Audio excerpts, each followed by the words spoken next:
Hi, this is Poonam Sharma and welcome to Sadbhavna news. Bharat में तेजी से बढ़ते कोरोना के मामलों के बीच कांग्रेस नेता राहुल गांधी ने केंद्र की मोदी सरकार को एक बार फिर घेरा है। उन्होंने तंज कसते हुए ट्वीट किया और लिखा, कोरोना काल में सरकार की उपलब्धियां। फरवरी में नमस्ते ट्रंप, मार्च में एमपी में सरकार गिराई, अप्रैल में मोमबत्ती जलवाई, मई में सरकार की 6वीं सालगिरह, जून में बिहार में वर्चुअल रैली और जुलाई में राजस्थान सरकार गिराने की कोशिश। इसीलिए देश कोरोना की लड़ाई में आत्मनिर्भर है। इस ट्विटर वॉर में कांग्रेस के नेता मनीष अजमेरा और बीजेपी के जेपी मूलचंदा ने क्या कहते हैं, सुनिए। देखिए, राहुल गांधी जी का ये जो ट्वीट आया है, ये बहुत ही बचकाना ट्वीट आया है। आप देखेंगे कि राहुल गांधी जो है कंफ्यूज नेता है और उनकी पार्टी में ही उनको गंभीरता से नहीं लिया जाता है, न ही आम जनता में उनको गंभीरता से लिया जाता है। ये आरोप लगा रहे हैं कोविड-19 के अंतर्गत किए जा रहे कार्यक्रमों के। तो मैं कांग्रेसी लोगों से पूछना चाहता हूँ कि मार्च के बाद पूरे विश्व में महामारी के रूप में कोविड-19 कोरोना वायरस का संकट था, इनका कोई भी कार्यकर्ता, कोई भी नेता जनता के बीच में नजर नहीं आया। भारतीय जनता पार्टी का एक एक नेता, एक एक कार्यकर्ता आम जनता के साथ खड़ा था, चाहे वो बीमारी हो, चाहे वो मजदूरों की समस्या हो, चाहे वो अनाज वितरण की बात हो या दवाई वितरण की बात। वो मैदान में आकर उसने आम जनता के दर्द को समझा, भारतीय जनता पार्टी के कार्यकर्ता ने।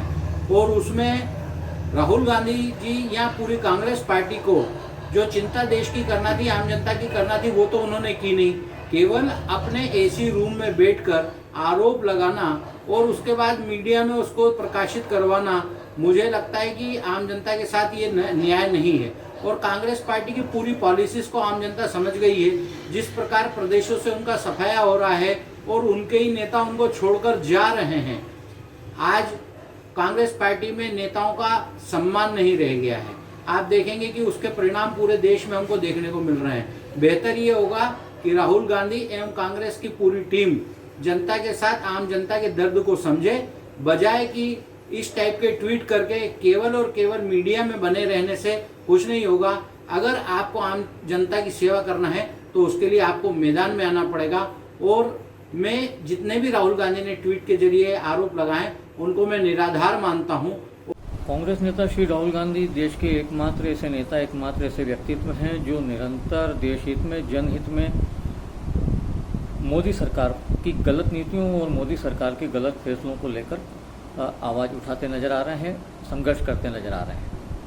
आज जबकि पूरा विपक्ष मौन है, पूरा विपक्ष डरा हुआ है, ऐसे में इस भारतीय लोकतंत्र में उम्मीद की किरण एकमात्र श्री राहुल गांधी हैं, जो निडरता के साथ और निर्भीकता के साथ सरकार की गलत नीतियों को लेकर कई अहम सवाल खड़े करते नजर आ रहे हैं। आज भी उन्होंने जो ट्वीट किया है, जिसमें उन्होंने कहा है कि फरवरी माह में जब पूरा विश्व वैश्विक महामारी कोरोना के दौर से ग्रसित हो चुका था, ऐसे में इसी मोदी सरकार के द्वारा नमस्ते ट्रंप का आयोजन किया गया। मार्च में मध्य प्रदेश की चुनी हुई सरकार को गिराया गया।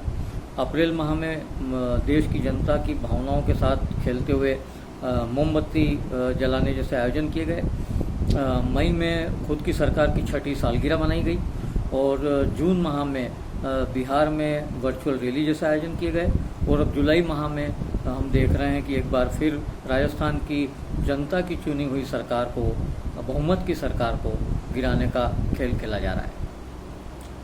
देश की आत्मनिर्भरता की बात आपने की मोदी जी, तो निश्चित रूप से देश कोरोना की लड़ाई खुद आत्मनिर्भर बनकर लड़ रहा है।